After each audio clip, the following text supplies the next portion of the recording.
Hello and welcome to Flying Bobbins. I'm Liz and today I'm going to show you how to cut out and sew the Anora sweatshirt by Vicky Sews.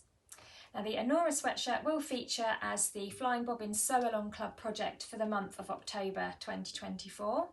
So if you're in the Sew Along Club, then you can watch the sew along and make your sweater along with me. If you'd like to find out more about the Sew Along Club, then I shall pop a link in the description below. It's £10 per month and we do a new sew along project every month.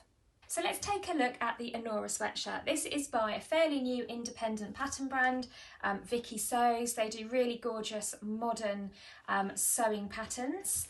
I love the simplicity of the Anora sweatshirt.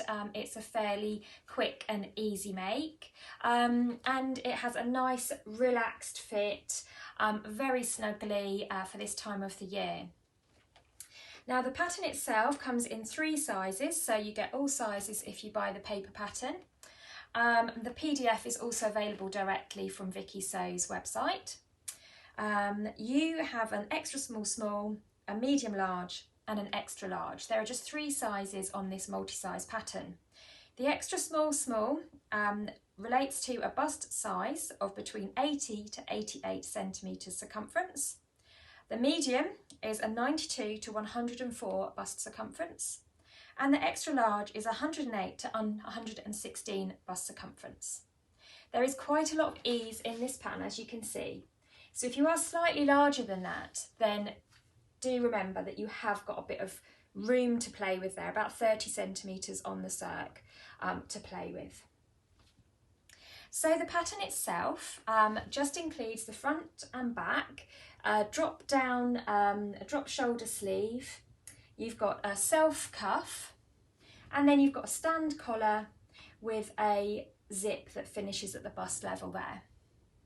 The hem is finished with just a simple turn up and sew style, but you could add a hemband if you wanted to, and I will talk you through how to do that if you'd want to add a traditional sweatshirt hemband to your sweater. This is the one that I've already made. I used the oatmeal marl colour of the alpen fleece that I've been using. It's really easy to sew with, it doesn't fray, it's quite an obedient fabric, it's a bit wodgy, but it's lovely and soft, and I had no problem sewing up this at all. The slightly more complicated bit is setting in that zip there, but as long as you take each step one step at a time, I do think that a very good quality result is achievable for most levels of sewers. And I'm going to talk you through in the sew along video exactly how to do that zip to get a really good finish as well.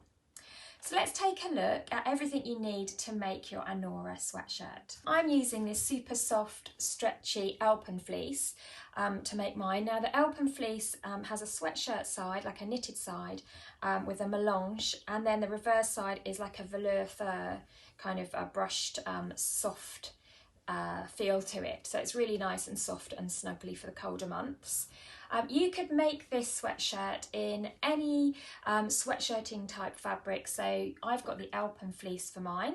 If you've got fabric at home that you want to use, I would suggest anything with a bit of stretch to it and a bit of weight to it as well. You don't want to use a straightforward single knit jersey or anything too lightweight, because it just won't hold the shape very well and it won't suit this style. But if you've got like a cable jacquard, a French terry, any kind of loop back or sweatshirting fabric, even a Ponte Roma, possibly a scuba for a more kind of sporty technical look, anything with a bit of body and a bit of stretch in the knitted family of fabrics should work for this one. In fact, even something like a polar fleece would work, like those Mountain Warehouse type fleece fabrics, or a Sherpa. You can make a really lovely Sherpa style with this. So there's loads of fabrics you could use, especially that are around at this time of the year as we head towards the colder months. But like I say, I'm going to use my alpen fleece, and I know that that looks really great. For the cuffs, you could use a matching rib. I've chosen to go with a self fabric cuff, but you could equally, if you've got a rib to match, you could use a rib fabric for the cuff if you wanted to.